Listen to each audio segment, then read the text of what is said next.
تعليق صادم من فينيسيوس جونيور للجماهير المدريدية بعد توديع ريال مدريد بطولة دوري أبطال أوروبا. ولكن قبل البداية مشاهدينا الكرام، إذا كنت من عشاق الملكي ريال مدريد، فضلا وليس أمرنا الضغط على زر اللايك والاشتراك في القناة.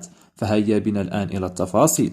ودع ريال مدريد بطولة دوري أبطال أوروبا يوم الأربعاء على يد العملاق الإنجليزي مانشستر سيتي، حيث انهزم ب5 أهداف لهدف واحد كمجموع لمباراة الذهاب والإياب.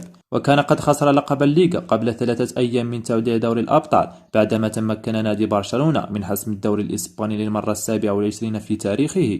وعن هذا خرج البرازيلي فينيسيوس جونيور بتصريح صادم حيث قال: كل ما فعلته هذا الموسم لمجرد عدم الفوز بدوري أبطال أوروبا والدوري الإسباني كان محبطا بعض الشيء، لكنني أريد أن أستمر في تطوير أرقامي وتحسينها. كنت سوف أبادل بأهدافي وسأساعد الفريق الصعود إلى نهائي دوري أبطال أوروبا مرة أخرى. مشاهدينا الكرام، شاركونا آراءكم في التعليقات حول تصريح فينيسيوس جونيور. شكرا على المشاهدة.